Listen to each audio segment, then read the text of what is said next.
আসসালামু আলাইকুম। আজকে এই সুন্দর নিউবর্ন বেবির জামাটির কাটিং ভিডিও শেয়ার করছি। তো এখানে একটি কাপড় নিয়েছি। এখানে আমার মাত্র ১/২ গজ কাপড় লেগেছে। ১/২ গজেরও কম লাগে। ১/২ গজ পুরা লাগে না। তো দোকান থেকে তো আর ১/২ গজ কিনা যায় না।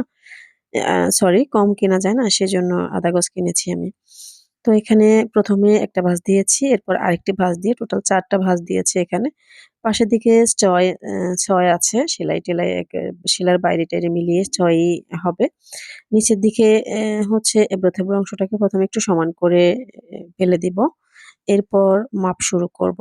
তো এখানে যেহেতু নিউবর্ন বেবিদের ১১ বা ১২ ইঞ্চি লাগে জামা। তো আমি টোটাল হচ্ছে ১৩ ইঞ্চি নিচ্ছি। এখান থেকে সামান্য ১ ইঞ্চি বটা যাবে, ১-১.৫ ইঞ্চি বটা যেয়ে যা থাকে থাকবে। তো আপনারা চাইলে আরেকটু বাড়িয়ে নিবেন, কমিয়ে নিবেন। এই নিয়মে আপনারা আরো বড়দের জন্যও তৈরি করতে পারবেন। তো স্কেলের সাহায্যে দাগ করে নিচ্ছি। এরপর হচ্ছে শোল্ডারের জন্য মাপ নিবো এইখান থেকে, গলা আর শোল্ডার।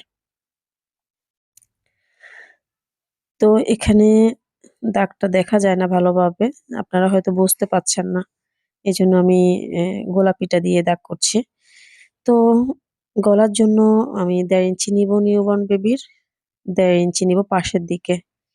পাশের দিকে নিবো ১.৫ ইঞ্চি আর শোল্ডার সহ এখানে ৪ ইঞ্চি নিচ্ছি। শোল্ডার সহ।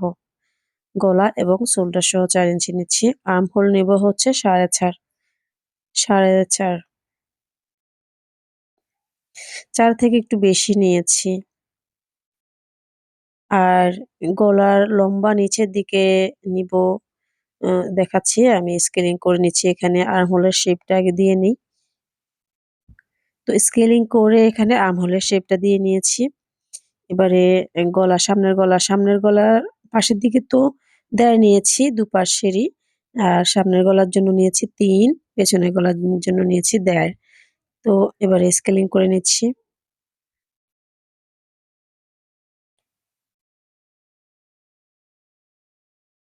দাগ করে এখানে শেপ দিয়ে নিব, গোল গলার শেপ যেটা।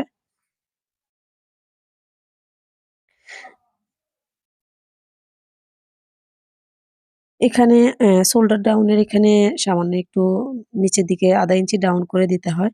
দিলে দেখতে ভালো লাগে। সরি। তো এবারে হচ্ছে ১ম এ আমরা পেছনের গলাটি কাটবো।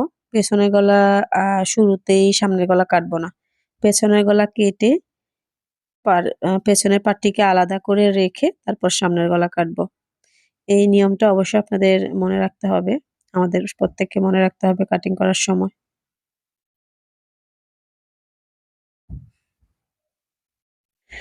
তো এখানে আমি ৬ ইঞ্চি ছিল।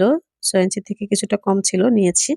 এখানে সেলাইতে ১ ইঞ্চির মতো চলে যাবে আর হচ্ছে ৫ ইঞ্চি টিকবে। অর্থাৎ ২০ টিকবে। তো ২০ লাগে না, ১৮ লাগে নিউবর্ন বেবিদের জন্য।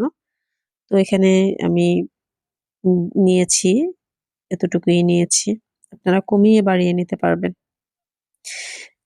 পেছনের গলার পাটটিকে সরিয়ে রেখে তারপর সামনের গলাটি কাটছি। আচ্ছা, এবার সামনের পার্টে যেহেতু সামনে বোতামও হবে, সেহেতু সামনের পার্টের মাঝখান দিয়ে কেটে নিয়েছি। এখানে বাটনের জন্য বাটন ঘর বা বাটন প্লেট তৈরি করতে হবে আলগা পট্টি দিয়ে। একই কাপড় দিয়েও করা যায়, যেটা আমি আরো অন্যান্য ভিডিওতে দেখিয়েছি বা পরে আবারও দেখাবো ইনশাল্লাহ। বডির পার্টটা হয়ে গিয়েছে, এবারে আরো কিছু কাজ আছে।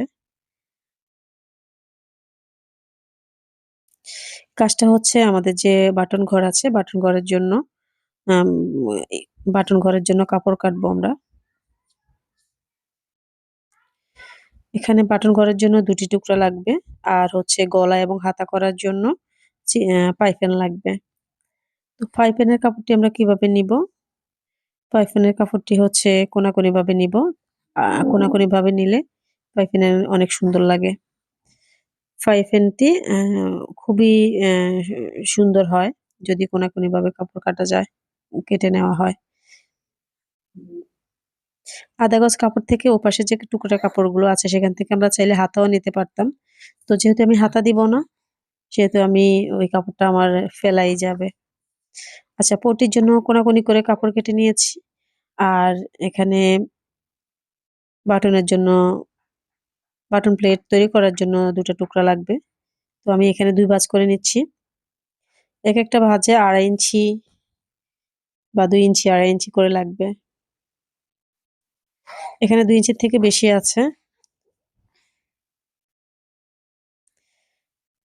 তো এই টুকরাটিকে এবারে শুধু কেটে নিব। লম্বাতে যতটুকু আছে লম্বা আর বেশি দরকার হবে না। এতটুকুতে হয়ে যাবে। পাশের দিকে ২ ইঞ্চির একটু বেশি নিয়েছি। এবারে মাঝখান দিয়ে কেটে দিলে ২ টি পার্ট হয়ে যাবে এখানে। ২ টি টুকরা হয়ে যাবে। তো দেখতে পেলেন কাটিং আমার অলমোস্ট শেষ। ভিডিওটি কেমন লাগলো জানাবেন। ভিডিওটি ভালো লাগলে লাইক করবেন, কমেন্টস করবেন, শেয়ার করবেন আর আমার চ্যানেলটিকে সাবস্ক্রাইব করে দিবেন। আল্লাহ হাফেজ।